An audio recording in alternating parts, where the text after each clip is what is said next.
Good morning again. So I was saying that we have already started our chapter Nationalism in India, and we are on the verge of completion of the chapter with two topics being left with us. So just to start again with the chapter with a short kind of review for all of you.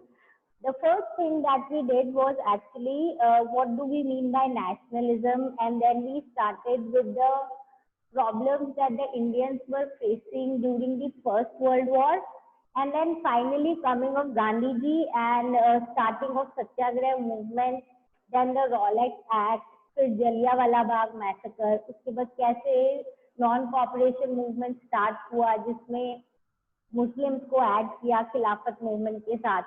Then we saw that why did the non-cooperation movement fail और लोगों ने उसको कैसे कैसे interpret किया था. Then after that we understood कि then they were planning for a more bigger movement, more bigger mass movement. जब हम mass movement की बात करते हैं तो उन लोगों ने इस टाइम कैसे किस चीज के पॉइंट्स को लेके स्टार्ट किया. जैसे गांधी जी thought कि salt is something that is used by everyone, so let us use as a weapon to actually bring all the people together for this you can say this movement. अब उसके बाद क्या हुआ कि civil disobedience movement कैसे start हुआ and उसमें finally हमने देखा कैसे बीच में एक बार कॉल ऑफ हो गया, फिर गांधी जी ने उसको रीलॉन्च किया. बट इस दिस टाइम लोग जो है एंथुजियाज्म से इसमें पार्टिसिपेट नहीं कर रहे थे and we knew the reason, क्योंकि जब इनिशियली उन्होंने एड ऑन किया था इस मूवमेंट का पार्ट बने थे तब उन्होंने ये देखा कि भाई we could not actually get anything that we desired, मतलब जो ये मूवमेंट है ये कहीं से फ्रूटफुल नहीं हुआ था. तो ऑब्वियसली जब गांधी जी ने वापस से इसको रीलॉन्च किया तो लोगों ने इतने एंथुजियाज्म से इसमें पार्ट नहीं लिया.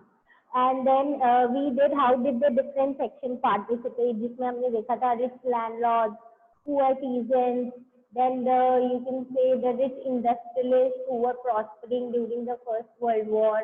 उसके बाद हमने किया जो वर्कर्स थे उनको कांग्रेस का पार्ट नहीं बनाया गया somewhere because the Congress did not wanted the industrialists to be angry with them and मतलब take away their support, क्योंकि फाइनेंशियल सपोर्ट वो लोग ही दे रहे थे. उसके बाद हमने ये किया कि फाइनली ये जो सिविल डिसोबीडियंस मूवमेंट है ये किस तरीके से किस किस लेवल पे जो इनिशियली एंथुजियाज्म से स्टार्ट हुआ था वो क्यों कंटिन्यू नहीं हो पाया. So after that now we start with our next topic, which is regarding the women. What was the perception of women or what was the part that the women you can say played in the civil disobedience movement. तो पहली चीज इसमें ये है कि women जो है ना in every revolution they actually took very active participation. यानी उन लोगों ने ना हर जगह पे बहुत एक्टिवली पार्टिसिपेट किया. Not only in this movement पहले भी, but we are specifically talking about this movement. जब गांधी जी वांटेड कि सिविल डिसोबीडियंस मूवमेंट में विमेन का लार्ज स्केल पार्टिसिपेशन हो, जब इसमें तभी उन्होंने सोचा था कि विमेन जो है ऑब्वियसली इसको अपने आप से रिलेट करेगी. और बहुत सारी विमेन जो है in mass numbers came out of their home to listen to Gandhi ji wherever he stopped during that Dandi march. उसके बाद they participated in great numbers in to protest against the marches and for manufacturing the salt, and then we can say ticketing the foreign cloth. ticketing का मैंने मतलब बताया था कि जो shops होते हैं उनके फ्रंट डोर को एनक्लोज करना, एंड एनक्लोज कैसे करना by you can say standing in row in front of the main gate. उसके बाद इतना तक कि जब जेल जाते थे रेवोल्यूशनरीज और द प्रोटेस्टर्स तो वो साथ में women were also sent behind the bars, and they were not at all in any way hesitant. They wanted to participate and they did participate. Urban areas में women जो थी high class families की, चाहे rural areas में जो rich pageants house थे, सब लोगों ने एकदम पार्टिसिपेट किया था इसमें. And क्योंकि because they all were moved by Gandhiji's call and somewhere they also wanted to serve the nation. क्योंकि वो कहीं ना कहीं obviously they also have the feeling of nationalism as the citizen of India, so they also wanted to participate. And somewhere Gandhi ji, whenever he used to give speeches, he used to say कि women जो है ना उनका भी एक sacred duty है towards their nation, so they should also participate in big way however they can in the movement regarding the movement that we are fighting to attain our freedom and independence. So women actually took part in every which way wherever they could. But increase public role था इनका, पर इसका मतलब ये नहीं है कि women की position was improve. It does not mean this. When I say this, what do I mean by this? इसका इससे आई सिंपली मीन कि जो प्रोटेस्ट उन्होंने किया, इसमें जो हमारे हम बोलेंगे कि जो विमेन है जो इन्होंने पार्ट लिया, इससे इट डज नॉट मीन कि lot of changes came in their social status or the importance that they experienced in their you can say role in the country. Gandhi ji was convinced that the duty of women was to look after the home, be good mothers and good wives. मतलब वो ये तो चाहते थे कि अच्छी तरीके से पार्टिसिपेशन हो वुमेन का. क्यों? बिकॉज ये सिंबलाइज करेगा overall nation is involve in the movement. Understand, वो चाह रहे हैं कि पूरा जो कहीं ना कहीं जितना भी अपना नेशन का हर एक मेंबर है वो इस मूवमेंट में पार्ट ले, ताकि एक मास मूवमेंट लगे. पर इसका मतलब ये नहीं है कि विमेन को पॉलिटिकल राइट्स देना चाहते थे वो, क्योंकि हिज थिंकिंग वाज आल्सो कि duty of women is actually to look after home, be good mothers, take care of the family members, be good wife, और घर पे रहो और घर को अच्छे से, मतलब घर और घर वालों का अच्छे से ध्यान रखो. That is it. इसीलिए you will notice for a long time Congress was initially reluctant, यानी वो नहीं चाहते थे कि विमेन जो है should hold any important position of authority. That means कि जो विमेन है वो इम्पोर्टेंट पोजीशन अथॉरिटी की, स्पेसिफिकली पॉलिटिकल पोजीशन जो है वो वुमेन को ना मिले. यानी कहीं ना कहीं they only wanted the symbolic presence. Symbolic presence का मतलब क्या है कि overall every section of India is participating in the movement. That is why. So I am repeating again, women actually played a very big important role in the movement. But what happened was that the women did not gain anything. Okay, in terms of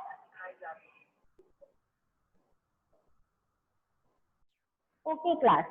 So now I just want to repeat it कि बस ये चीज याद रखो कि women जो है वो पार्ट तो जरूर ले रही थी, पर कहीं ना कहीं क्या हो रहा था, उनको पॉलिटिकल इम्पोर्टेंस देने का गांधी जी का एकदम कहीं से कोई एम नहीं था, because his thinking was that initially. ठीक है. तो now we move on to the other section of our society, which actually we will see did not take part in this movement, and we will study the reason why. Okay. So what are the reasons?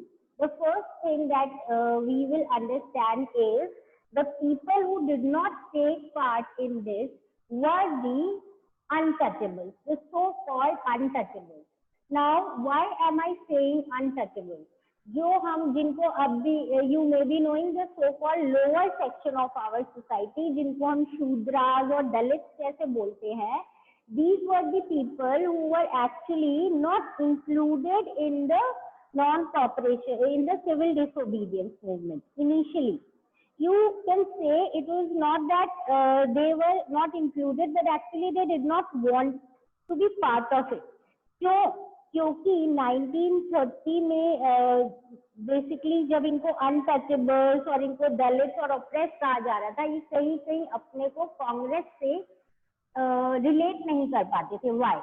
Because initial timing से ही जो कांग्रेस है वो क्या करती थी, वो कभी भी इन लोगों को, that is so called oppress class या जिनको हम दलित बोलते हैं, उनको कांग्रेस का पार्ट या कांग्रेस के मूवमेंट में पार्ट नहीं लेने देती थी. वाई? बिकॉज इनको लगता था जो ऑर्थोडॉक्स अपर हिंदूज हैं, दैट इज द ब्राह्मण, ये लोग जो है, यहाँ पे एक और टर्म यूज किया हुआ है सनातनी, ये बेसिकली वही होते हैं जो कंजर्वेटिव हाई कास्ट हिंदूज होते हैं। अगर कांग्रेस सो कॉल्ड शूद्रास को अपने मूवमेंट्स में इंक्लूड कर लेती तो क्या होता, ये वाले जो लोग हैं यानी जो हाई कास्ट वाले हिंदूज हैं वो कांग्रेस से कहीं ना कहीं क्या हो जाते, they would be somewhere be disappointed with them, और हो सकता है उनके मूवमेंट में फिर एक्टिवली पार्टिसिपेट नहीं करते। इसीलिए these people, that is Dalits, did not wanted to be part of any movement which was started by the Congress party. But Gandhiji, obviously we already know कि he was a great supporter and wanted upliftment of the so-called Dalits. So Gandhiji declared कि स्वराज जो है will not be achieved until and unless this thing that is termed as untouchability is not removed. इससे क्या मतलब है, गांधी जी बोलते थे जब हमारी सोसाइटी ही डिवाइडेड है तो हम कैसे बोल सकते हैं कि हम टोटली हमें स्वराज मिल जाएगा या हमें कंप्लीट इंडिपेंडेंस मिल जाएगा। We will not be able to get the complete independence until and unless every section of our society is treated equally. How can we call one particular section as untouchable, मतलब कि touch करने के लायक भी नहीं है, how can we do that? So to change this kind of mindset, he gave the term Harijans as the children of God. Harijans का मतलब क्या होता है, हरि के जन, यानी कि हरि means God, यानी कि भगवान के बच्चे, the children of the God. And he said that they should not be discriminated in any which way. So Gandhiji had started in a lot of protests and lot of satyagrahas to give equal, or you can say equality, to these people, to secure them entry into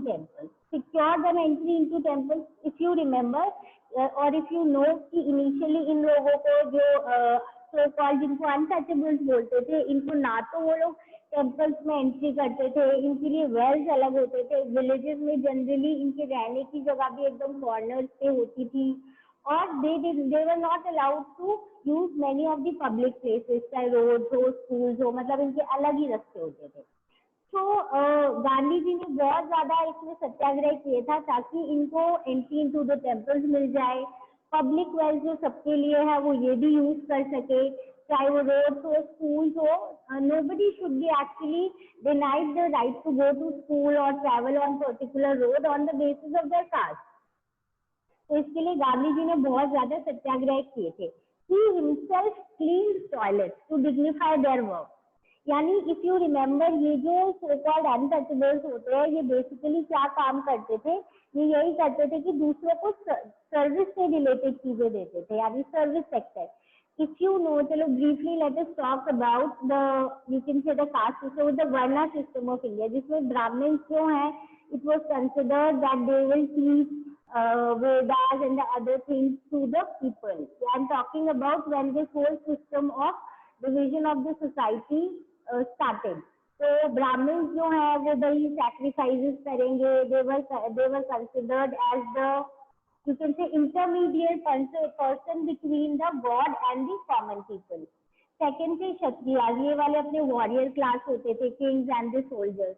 third अपने होते थे वैश्य, होते थे अपने traders and the farmers. और जो fourth होते थे शूद्रास अनटचेबल्स, ये जनरली इन बाकी जो तीन वर्णास है उनको सर्व करते थे। तो they used to do work like working at somebody's place, cleaning the toilet, sweeping the roads and these kind of things. तो अब गांधी जी ने दिखाने के लिए कि their work is not something that should be look down upon, so he started cleaning himself, he started cleaning toilets to dignify his work, and to show that this is not something that we should actually be always criticizing या look down upon कि अरे ये क्या कर रहे हैं। So he himself did these kind of things. Even in his ashram there are many incidents where many of the people, you can say very educated people who came from outside India, wanted to learn something from Gandhi ji. So whenever he asked anyone to live with him in his ashram, he asked that particular person to always clean up his toilet and do the sweeping himself. to understand or to make the people understand the dignity of labor, यानी कोई काम छोटा बड़ा नहीं होता. तो यहाँ पे I just want to tell you that Gandhi ji wanted these people to feel equal, और इनके लिए he was doing lot of work, but these people somehow did not trust the Congress and the upper caste Hindus because they have not been treated well since time long. So obviously these people wanted that there should be some other way through which they can prove themselves equal to the others. So how will this be possible? So Gandhi ji tried कि जो upper caste है उनको ये चीज समझाए कि है ना ऐसा कुछ नहीं होता, lower caste, upper caste and everybody is equal. He said कि untouchability एक टाइप का crime है, it is a sin कि किसी एक person को untouchable मानना. Human beings are all same. Why to consider somebody untouchable? बहुत सारे जो दलित लीडर्स थे अब वो ऑर्गेनाइज करने लग गए थे अपने आप को to demand equality for these people. See equality could be attained only, few of the leaders said, if you enter big educational institutes, if you get educated and then if you get political power, तभी हो सकता है कि जो ये दलित है इनकी position क्या हो, इम्प्रूव हो. Many of the great leaders said this, and similar was the case with B.R. Ambedkar. So B.R. Ambedkar also said that the only way we can improve our position in the society is to get educated and have some political power. So अब ये जो दलित leaders थे ना, ये लोग बोल रहे थे हमें क्या चाहिए, रिजर्व सीट चाहिए एजुकेशनल इंस्टीट्यूशन में, और हमें ना लेजिस्लेटिव काउंसिल में भी सेपरेट इलेक्टोरेट चाहिए. सेपरेट इलेक्टोरेट का मतलब क्या होता है, that few places where only that particular caste या that particular Dalit section will cast their vote, and जो कंटेस्ट कर रहे हैं इलेक्शन वो भी वही लोग होंगे जो कि उस कास्ट के होंगे. ठीक है. तो दलित पार्टिसिपेशन ये जो सिविल डिसोबीडियंस मूवमेंट है इसमें इसीलिए बहुत कम था, जबकि गांधी जी ने इतना ट्राई किया तो थोड़ा बहुत था participation, but in few areas like Maharashtra and Nagpur it was really limited, बहुत ही कम था.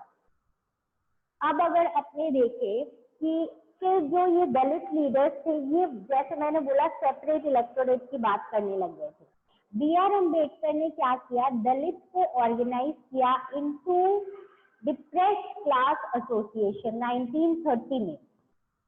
उन्होंने बोला हमें चाहिए एक सेपरेट इलेक्टोरेट, और ब्रिटिशर्स जो है वो इस बात को मानने लग गए.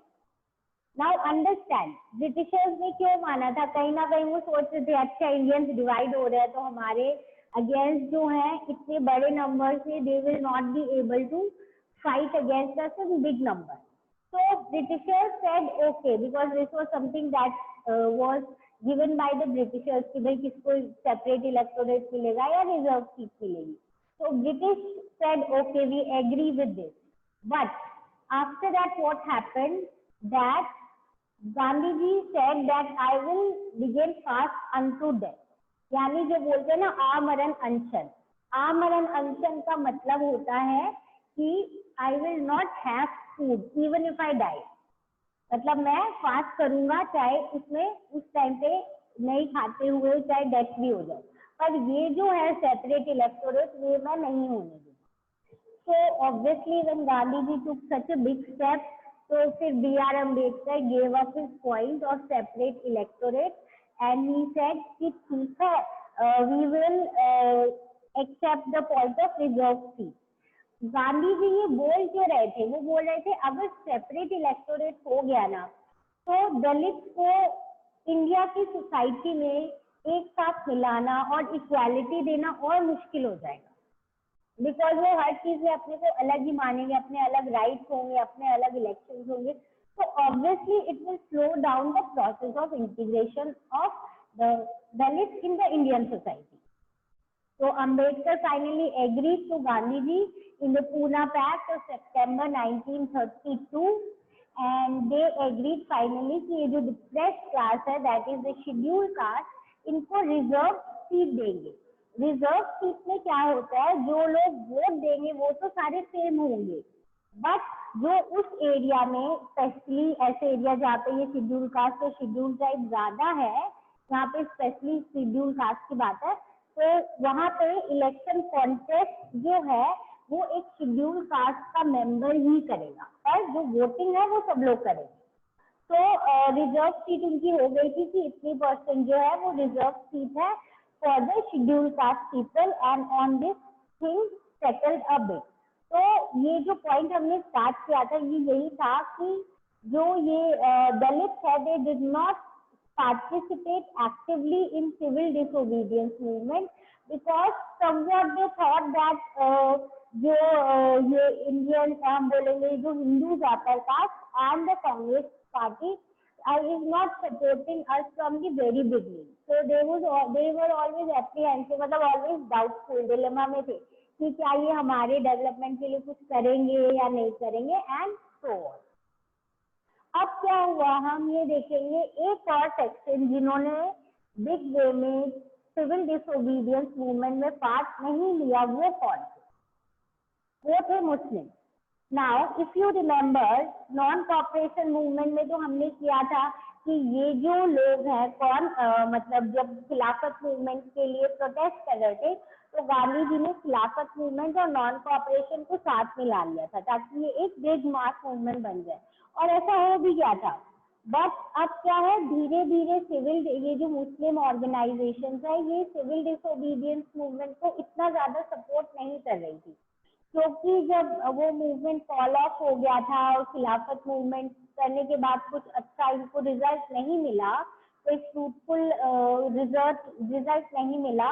और ये भी है कि कांग्रेस धीरे धीरे ऐसे लग रहा था जो हिंदू डोमिनेटिंग पार्टीज है ना उनके साथ मिलके काम कर रही है, जैसे हिंदू महासभा के साथ। तो मुस्लिम कहीं ना कहीं थोड़ा सा कांग्रेस से अब दूर दूर रहने लग गए थे, और है ना धीरे धीरे उस टाइम तक हिंदू मुस्लिम कहीं ना कहीं राइट शुरू हो गए थे, दंगे जैसे क्लैशेस। ऑब्वियसली वी नो कहीं ना कहीं उसमें ब्रिटिशर्स का हाथ था, बट एज एंड व्हेन जब भी एक भी दंगा होता है स्टार्ट या एक भी ऐसी लड़ाई होती है between Hindus and Muslim, Hindu और मुस्लिम के बीच में डिफरेंसेस जो है वो धीरे धीरे बढ़ते रहते हैं। तो that was happening at that time. तो मोहम्मद अली जिन्ना जो थे उन्होंने अब बोला कि हमें क्या चाहिए, रिजर्व सीट चाहिए सेंट्रल असेंबली में। मतलब now they were also asking for reserve seat. वो बोल रहे थे नहीं हम लोग हिंदू माइनॉरिटी में है और कांग्रेस ज्यादा सपोर्ट करती है हिंदूज को ही, हिंदू महासभा और बाकी हिंदू डोमिनेटिंग पार्टीज के साथ मिलके काम कर रही है, so we want reserve seat for us. और उन्होंने ये बोला हमारी जो सीट है वो बेसिकली उस प्रपोर्शन पे होनी चाहिए जितनी पॉपुलेशन है किसी मुस्लिम डोमिनेटेड प्रोविंसेस में, यानी जितने ज्यादा मुस्लिम है उसके हिसाब से हमें रिजर्वेशन दो। At the all parties conference 1928 जो कुछ ये हिंदू लीडर्स थे, आप बोलेंगे कांग्रेस के लीडर्स थे, एम.आर. जयकर और बाकी, उन लोगों ने इस चीज को क्या किया, स्ट्रांगली अपोज किया।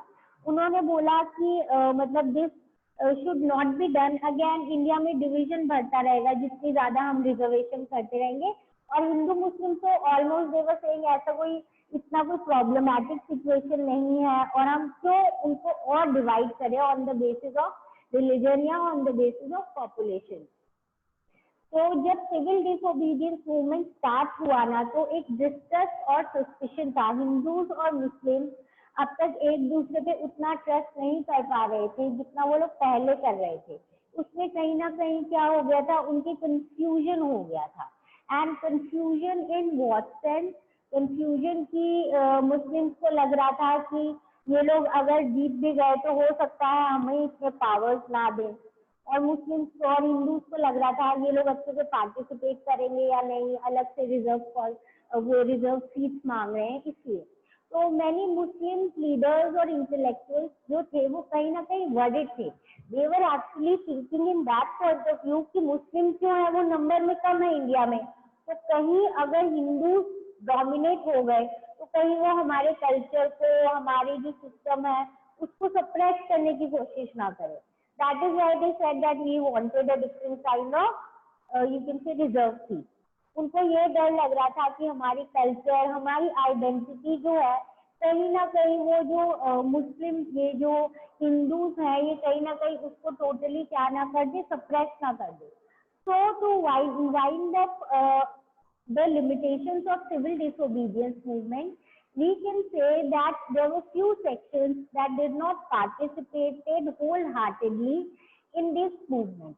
तो पहले हमने पढ़ा था about that how the Harijans were initially not a part of the Congress movement. Later on, after Gandhiji came in focus, he wanted them to participate. उसके बाद how did the Dalits actually started to ask for reserve, you can say पहले separate electorate, फिर गांधी जी के जो fast until death वाले point के बाद B.R. Ambedkar accepted reserve seat. उसके बाद जो मुस्लिम्स है वो पार्टिसिपेट नहीं कर रहे थे इतने एंथुजियाज्म से, कहीं ना कहीं डिस्ट्रस्ट हो गया था between the Hindus and the Muslim somewhat. उसके बाद अब ये बोलेंगे कि लास्टली जो मुस्लिम्स है वो उनको वो इसलिए कर रहे थे कि उनको लग रहा था कहीं हमारा नंबर कम है, हम माइनॉरिटी में है, तो कहीं हमारा रिलीजन और कल्चर जो वो डेंजर में ना पड़ जाए या फिर हिंदूज जो उसको सप्रेस ना कर दे. Added on it, these were the 3 points. But suppose a question comes to 5 marks. What are the other points you can write? If you remember, हमने पढ़ा है बहुत सेक्शन जो है वो इनिशियली सिविल डिसोबीडियंस मूवमेंट में बहुत एंथुजियाज्म से पार्ट लिया था, जैसे कि रिच लैंड ओनर्स. उसके बाद हमने देखा था कि रिच लैंड ओनर्स के बाद कौन थे वो लोग, जो इंडस्ट्रियलिस्ट थे. इन लोगों ने इनिशियली ऐसे पार्ट लिया था कि भाई these people took part in terms की हो सकता है हमारे ट्रेड से रिलेटेड राइट मिले, हमारा बिजनेस अच्छा हो जाए. पर जब फॉल ऑफ हुआ तो अगेन दे वर डिसअपॉइंटेड. फिर जो वर्कर्स थे उन्होंने पार्ट नहीं लिया था इतना अच्छे से, क्योंकि कांग्रेस ही कहीं ना कहीं उनको इन्वॉल्व नहीं कर रही थी, because they wanted the these industrialist to support Congress. और अगर वो वर्कर्स को करते तो इंडस्ट्रियलिस्ट कांग्रेस से नाराज हो जाते. देन एक पॉइंट और ये भी लिख सकते हैं कि पुअर पेजेंट्स को अगर वो लोग ज्यादा इन्वॉल्व करते तो रिच लैंडलॉर्ड गुस्सा हो जाते. उसी तरीके से ये जो around 5 to we have 6 to 7 points, तो अगर लिमिटेशंस आ जाए you should be able to answer even a 5 marks question. So from our next class we'll start with the next topic where we will see how the ये जो identity है कि हाँ अब अपने सारे जो हैं इंडियंस ये कैसे स्टार्ट हुई and how did the people reacted, और क्या क्या उन्होंने किया कि फीलिंग ऑफ नेशनलिज्म जो है it comes with in the you can से hearts of everyone and every Indian. So we will continue the chapter tomorrow and start the new topic. So meet you all in our